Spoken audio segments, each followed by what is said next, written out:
Meeting of the Tulsa County Equalization Board for Wednesday, May the 6th, 2020. I'll ask the clerk to call the roll. Dr. Ketchum, Yes. Mr. Vanderwillig, Yes. Ms. Gaines, Yes. Okay, we're all present and accounted for. As I read our agenda, we only have the one protest,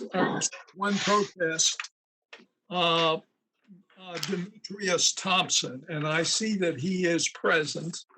Yes, sir. What I usually do, Mr. Thompson, is I read the formal appeal document that you submitted, and then we will open the floor for discussion, let you present whatever else you wish to present. And then the three of us on the board will take turns asking questions until we're satisfied before we actually make a decision, take a vote. So here we go. It says here that this property is at 1223 West 111th Street. Is that right? Yes, sir. That's in Jenks, Oklahoma. Yes, sir. It previously, before the informal hearing, I guess, it was stated at 408,000. And then after that informal hearing, it says the assessor adjusted the value to 330,000. Yes, sir. And then value should be $94,950. Is that correct, Mr. Thompson? Is that your understanding of your appeal? Yes, sir. Okay. It says for the following reasons. There are several reasons. The main reason is that my home has now been set based on a 2020 worth. This valuation takes into account property value increases that did not exist when my home should have been revalued in 2017. Yes, sir. Had my home been revalued when completion was shown in 2017, the value would have been set like the comparables at $75 a square foot. Yes, sir. Now, okay. I think that's all I need from his formal appeal. So the difference is about $35,000. The county wants $330,000, and you have requested essentially almost $295,000. Let me go ahead and hear from you, Mr. Thompson, and then we will ask the assessor staff to present their reasoning for their adjustment. Please. Yes, sir. So if we could first just start, as I spoke with the county assessor during this whole process, they've been super helpful. Everybody has been kind, and I've really been appreciative of that. So I wanted to say thank you, first. I'd love to establish one of the things that we did in our communication was that, the argument that I'm presenting is mainly about the time and value, right? So when you speak about the home values, because we've got homestead and all the rules that we have, your property the taxes can only be raised a certain amount whenever you have that. And so your established value, the time that it's established is super important. And so looking at satellite imagery and then just the knowledge of where I live, when I did my home improvements, I actually asked the questions about taxes because I know what my family could afford and how it would affect us if we made added the steel building that we wanted to add when we bought the home. So in 2017, on the county assessor's website, and I actually spoke to the county assessor in person when he came out to my house after we broke ground. So if you guys can look at page, let's see here. Yes, I believe it's page 9. You'll see there that there's an image taken. And I think there's a page that didn't make it in here. that image was from 11/17. That's where the county assessor came back. And then if I can hold this up, which I'll show it to you, this is actually a picture from the county assessor's website as well from 2017. So on Okay. 2017, the county assessor sent someone out to my home to look at the property as it was being constructed, right? And I actually spoke to the gentleman and I said, hey, are you guys getting ready to change my taxes? Because I was aware that, there's sort of a cutoff of March. And so he said, no, it's not livable square footage. We'll be back when it's complete. Okay, sounds like a plan. So we finished our, little addition. And if you look at page 8, that's where I kind of discussed it. Actually, excuse me. Yeah, page 8. In this package? Yes, in the package that I sent to you guys. So I'm thinking it'll be page 8 digitally. That's a picture of me because most of this project was DIY. That's a picture of me there. I finished that last piece and then I got my green tags, meaning the property was complete by City of Jenks and they inspected and everything. So it was livable square footage at that time. That was July 9th of 2017. And so again, the county assessor, I know that you guys, they came out 11/2017 to look at the property. Now, my taxes were not changed until last year. So basically, my property then was given a value, and that's why it shot up from 248 to 409, right?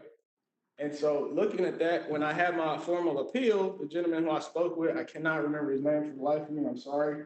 But he kind of understood all of that. And he said, yeah, you're right. I see where the adjustment is. We looked at all the properties on my street and, there's a couple of them and we can touch on that here in a minute that also have, steel buildings and things like that. And he said, generally they do like a $20,000, kind of assessment on the steel buildings. Right. And Yeah. So my big question was when he reevaluated it, he looked at everything that's currently there. Right.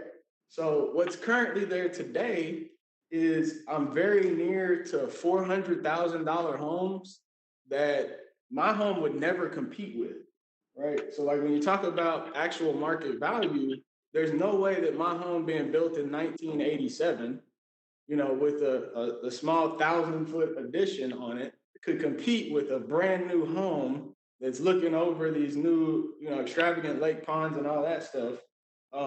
It just can't compete. And so when he valued my home, he's like, well, the property value in Jenks is really going up. I said, true. But when I finished my home, it was 2017. So we should be looking at the value of my home in 2017 to assess where my value was. And then if there's increases along the way, along with the, standard increases, that's okay. But establishing my home value should, in my opinion, be established at the time when it was complete, like it should have been. Right now, I feel like that I'm being a little unfairly penalized. For one, if you look at my taxes, like when I had to pay them last year, they increased almost a little over $2,000, I think it is. I don't have that figure right in front of me. Somehow I'm missing that page, but to increase my taxes $2,000 is just crazy. That's put our mortgage to a place where we pretty much can't afford it. But then also, that valuation is being done against things that didn't exist. And the reason that the homestead and the 5% and 3% increases were there were to avoid this exact thing where someone has purchased a home and, did whatever they did. And now they're not being in a situation where they're removed from their home because it's been increased. That was almost 1.5 times or 1.23 times the taxes what I was paying.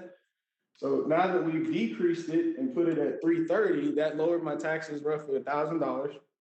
And so what I'm looking at now is if you do the math, so if you look at page 1, you guys can see that first property at 10818 South Elgin is 3,883 square feet.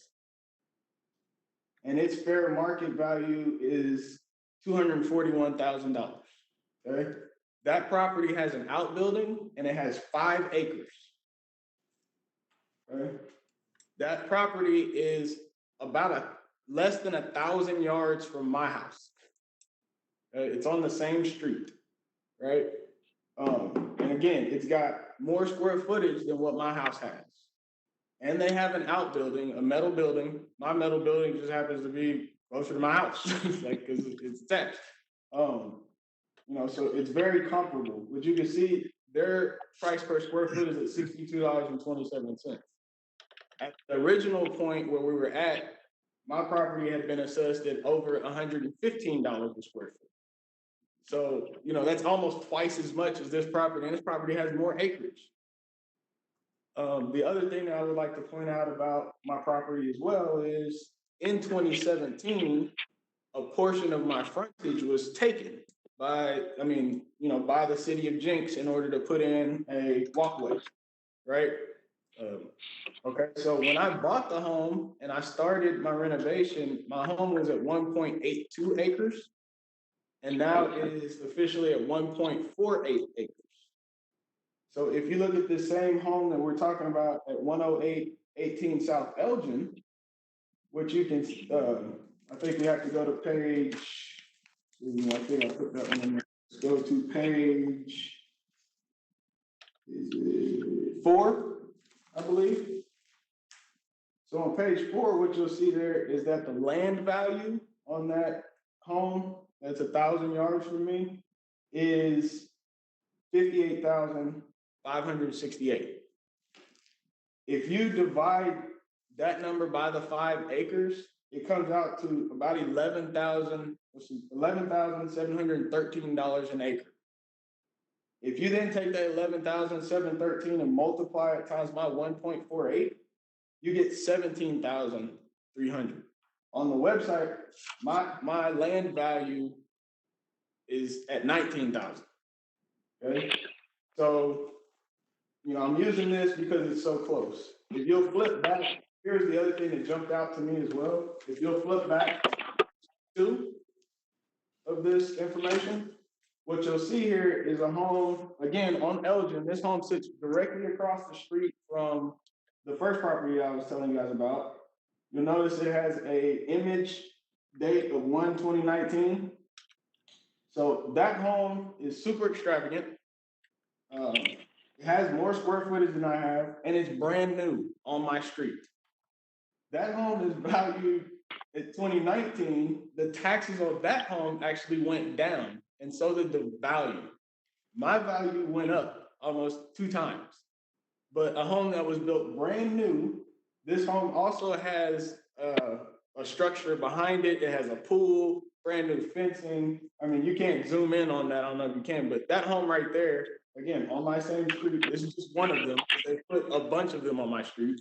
For that home to be assessed 2018 and then go down, what is that? Almost $15,000. I'm like, how in the same time period, with my home already being complete a year prior, with a 1,000-foot addition, how does my home get valued more than this home on the same street? Like, we're talking about 1,200 yards from my house, right? And again, these minor examples. There are several other. So when I look at those things and I see those taxes going down, those assessed value going down, and then that same year my assessed value went up, it's just kind of hard to understand. If you'll also take a look at page 6, this home is also, so what I did, let me backtrack. What I did was I went to the county assessor so that there could be no argument about what was considered a comparable home. And that page 1 is the list of comparable homes from the actual county assessor's information. So on page 6, that home is actually number 5 on the list on page 1. Okay. Which page? So this home, number 6, right here on page 1, that line. 1177. No, 10901. Sorry, page is number 5. Okay. And then if you look at page 6, so these 2 pages here should be comparable. Yeah. Page 1 and page 6. You'll see there that home has almost 7,000 square feet, and it's valued at $538,000. Right. The reason I put this home in there was one, because it's listed as a comparable. Two, it's almost twice the size of mine, right? And when you look at that price per square footage, it's at $79.26. Right. And so I'm like, when you see that house, again, just fair market, like we're talking about fair market value. If my house was on the market and that house was on the market, there is no person in their right mind that would pay the amount for my house over a house like this, or even the first house that we discussed, right? So when we're talking about fair market value, that's even in today's value. But again, my whole argument is I'm very thankful that the county assessor realized that, hey, whoops, we made a mistake. And we had it at 408, that was too high. We need to back that value off because the fair market value is lower. So they acknowledged that, and I'm very, very thankful. My only thing was where they acknowledged it and set it to, again, it should have been set in 2017. That's huge for me, huge for my family, and it's also how the rules were set up. So I'm not asking for anything outside of the rules. Again, you guys have a picture from that year of the project being started and the project being completed. The green tags were given in July. Your picture is from November. All I'm asking is that the assessment be valued at where it should have been, at my starting value, where it should have been started at. Okay. Let me simply clarify one thing. As I read through the documents you submitted today, it Yes, looks sir. as if you have just recently applied for the homestead exemption. Is that correct? Well, by the paperwork that they have, yes. Okay. And I didn't come here today to argue that, but I was a little bit upset that my homestead was not, like it was showing that it wasn't there, and I knew that I had filed for it, but we couldn't find the paperwork. So Okay.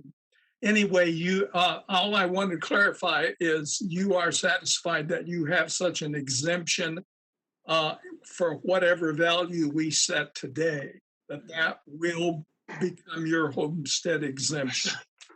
You understand what I'm saying? yes, sir. Going forward, yes, sir. Yes, sir. Okay.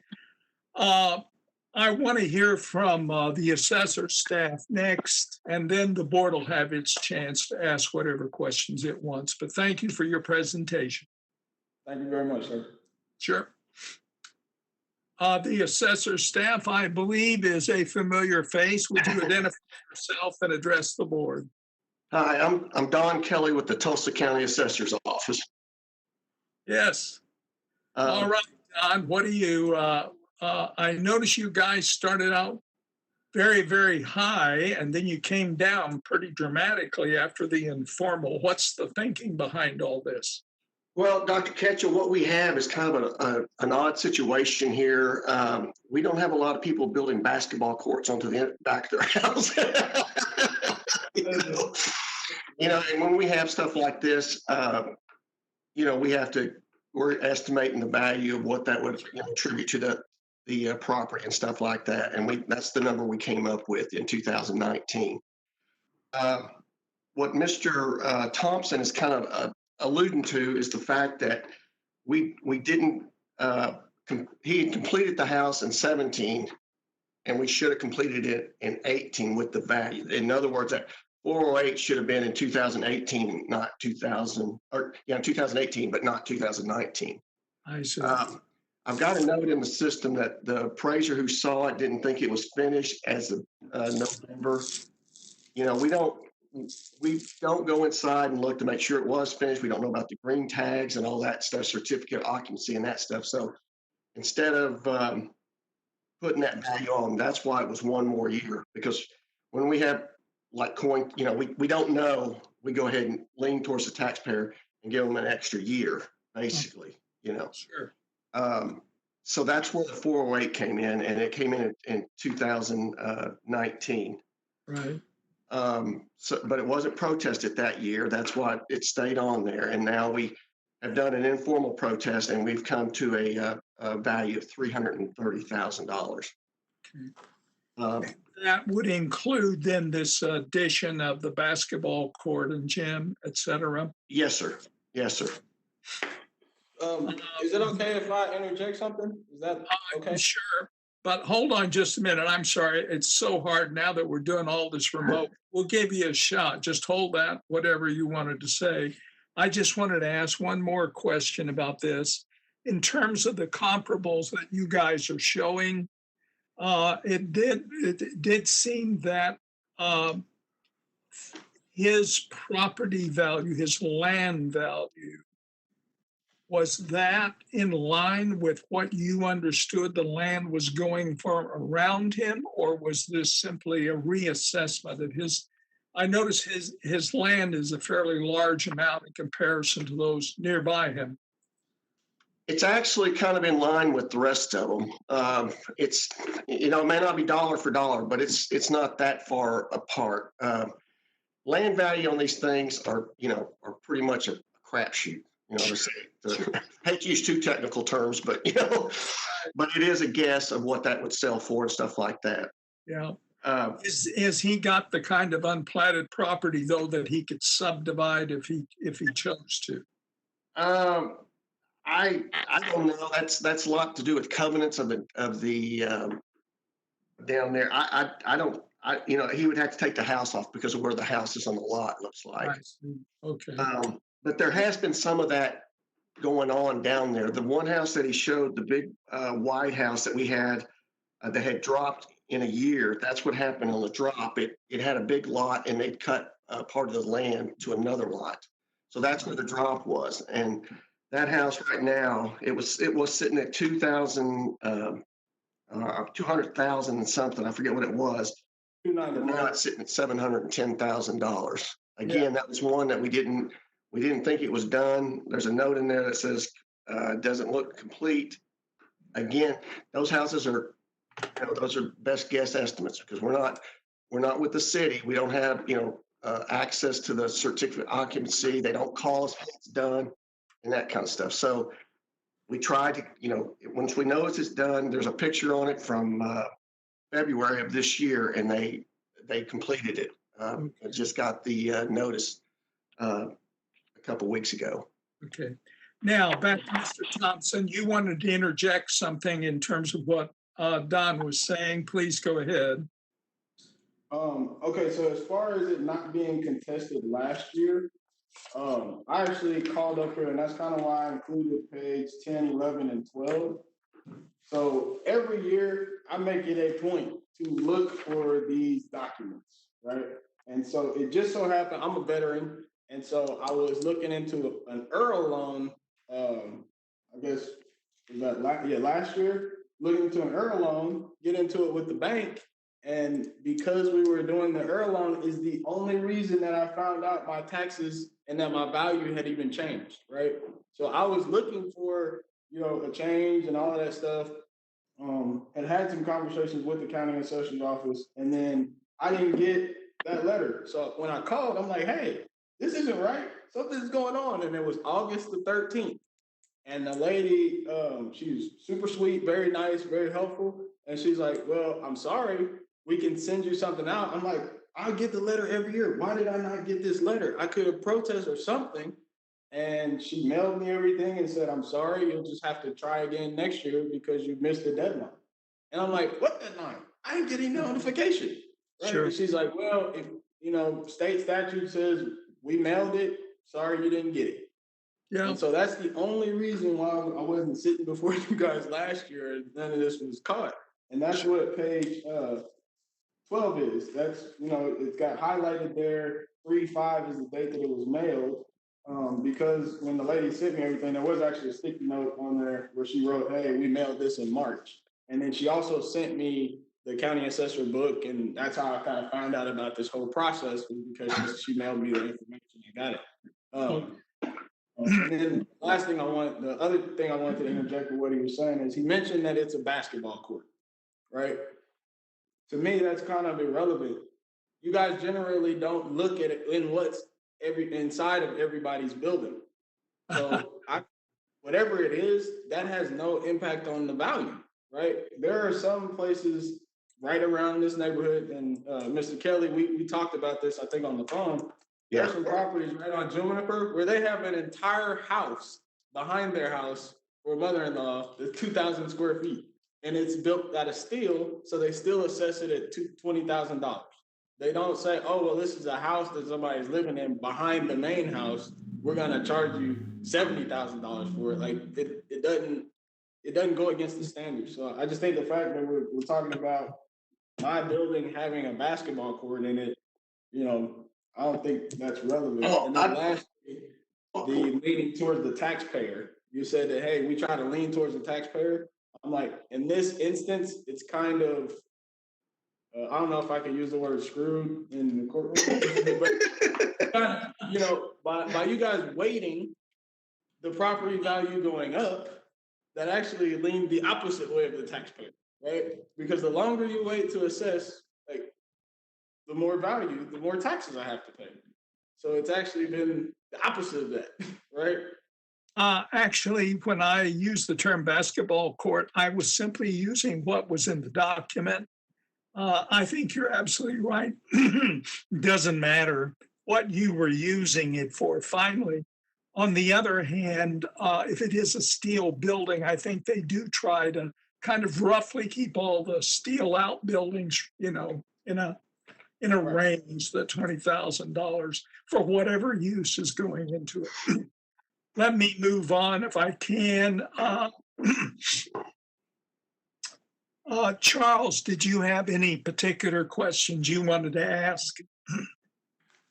I do. I'm not sure as to how pertinent to the process is, but the first assessor's value was 408,000. That just seemed like a big number. Somehow, I'm not sure how it got in there. I wasn't either. That's the reason I asked my initial question too. It sounds like it was a 2-year move. If you do 5% a year, you can get close to 300,000, but it's very hard to get all the way to 400. So I don't know where that one came from. Well, what that came from, Dr. Ketchel, was that was added on by the appraiser. That's what they had assumed the value of the addition with the court and all that's everything new to it. That's what it added to the value. That's where that came from.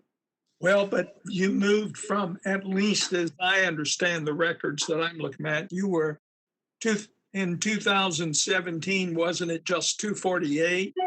And 2008, yeah, 2018, it was same number, yeah. Right. And then I think what Charles and I were noting is you said, well, we really moved it to that 400,000 figure in 2019, but he didn't protest. And that's why it's here this year is the starting point, even though you've brought it way down from that. So I guess both of us as board members were just surprised how you got from the 248 to the 408. That was it. Oh, And okay, just okay. the building, was it just the additional building? It was the addition that, I think he had put an addition on it with the building or something. I can't remember exactly. I can give you guys the order. The outbuilding was put there in 2016, right? The building was put there in 2016. It was not attached to the home. It was a standalone building, and our home was the same. October 16th of 2016 is when that building went up, and it was finished before Thanksgiving of 2016. Then in 2017, if you look at page 9, okay, page 9 shows that, hey, in order for me to get the permits to do, what I did was basically there was an area between my house and that building. And I was like, hey, we had a baby in 2016. We needed another room. So we'll do this little addition with a bathroom. That's what the picture is of on page 9, is that bathroom part. The gym piece, the outbuilding, like I said, was there in 2016. So that little 1,000 square feet is what was put there in the year of 2017. It connected basically the existing house to the wall of the outbuilding. Okay. Now, And so the reason, I'm sorry, like you can see there, in Jinx, in order to get your permits, they set a minimum construction value of $80 per square foot. So that's what I had to file because that was not a garage space. It was, it was gonna be livable inside of there. Now, you're talking about the blueprint you're showing on that page, right? Yes, sir. Okay. Now, Don, what were you going to say? I've kind of lost my train of thought. I'm sorry. I'm trying.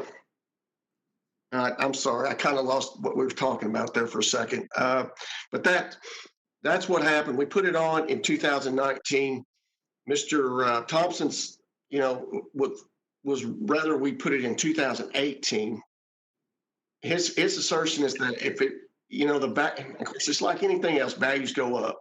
And what he's saying is that the value should have been put on 18, then it would have been capped at that value, whatever would have happened. If he had the homestead exemption, but that was the other thing. He thought he had, but he didn't have. It wouldn't have mattered with the homestead exemption or not. I mean, you get the 5% or the 3%. 3%, you go with the homestead. Right. So, I mean, he would have got the cap either way if it had been put on like that. That's what he's getting at. Okay. We've had this happen where we've had, we've had some turnover in the office, and we've got to where it's like, okay, we don't know, and we're going to go ahead and just go one more year with it. Okay. And usually it is a benefit to the taxpayer, but it's. Now, I was trying This is one other thing I was trying to, I'm sorry, Ruth, go ahead. Please, you haven't had a shot at all. Yeah, I just had a couple of questions. When was the house originally purchased? 2016. I bought the house in And that 2016. purchase, Yes, ma'am. that purchase price was the $248,000.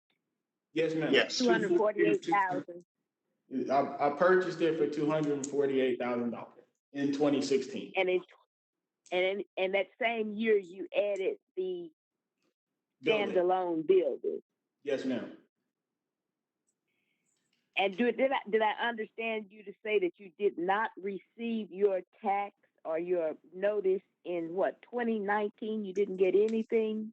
No, I didn't get it in 2019. The one that You said you called on August 13th and they told you that it had been mailed. This is the one that I didn't receive that had to be resent to. And what year was that? Page 2019. 19. 2019. Mhm. You did not receive any type of notice, but it was mailed from the. Yes, the county Okay. assessor mailed it. I didn't get it, and then they remailed it, and I got that one after speaking with them. Yes, ma'am.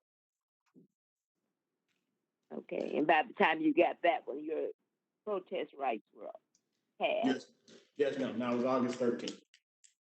Okay, got it. Did you have another Okay, question, Ruth? No, that's my question. Those were my Okay. questions. Super. So we're down to this new figure that the county has proposed, which is 330. So Don, I simply wanted to know what are you doing creating that number? You're coming down obviously quite a bit from 400. Yeah. Well, again, I mean, this was all results of an informal protest. Okay. There was information presented to the appraiser at the time, and he dropped it to that value. Okay. Was it the information we're hearing today from Mr. Thompson? I believe so. Yes. Yeah. Okay. Yes. So that is the one you are proposing, that is the assessor is proposing going Yes. forward for the tax year 2020. He's asking for 294,950. Okay. My initial response is this, but then I want to hear each of the other board members, and of course, then both Mr. Thompson and Mr. Kelly can comment. My own sense is that even if we were to move up from your 248, which was your initial purchase price, and we were doing it 3 years, that and add in the 20,000 for the metal building, whatever its usage is, that what he has proposed is roughly accurate. That is the 294,950. About the only adjustment, if I was to make any, Charles, and I want to hear you and Ruth out about this, is when I did my numbers, I didn't even come up quite that high at a 5% increase for the time he is owned up based on his initial purchase price. I came up slightly lower, somewhere around 285. So I'm comfortable with his proposal. I would adjust down to the 294,950 that he is proposing. Other board members, would you comment how, what you're comfortable with as the number, since that's what we have to finally come up with? From my standpoint. I'd like to ask Mr. Go ahead, Ruth. Go ahead. No, no, No, you're. I'd like to ask Mr. Thompson, and I've got all of your papers that you submitted. What was your cost for the additional building? What did you put into it? Actually, I don't have the exact figure. Let's see here. You don't have a value for the, Yeah, I do. I mean, I can tell you most of everything. Again, I did the labor. I can show you guys, if y'all want, I can pull out pictures of me, my dad, and my brother getting out there and putting the steel building up. So it wasn't a cost of other people. Like, I rented the forklift, I rented the scissor lifts, and we spent the time to do it. So like I said, it was a DIY project. Let's see here. I do some quick back and forth math. This is 16,000 was the cost of the red iron. That came from Whirlwind Steel Buildings. There was a $5,000.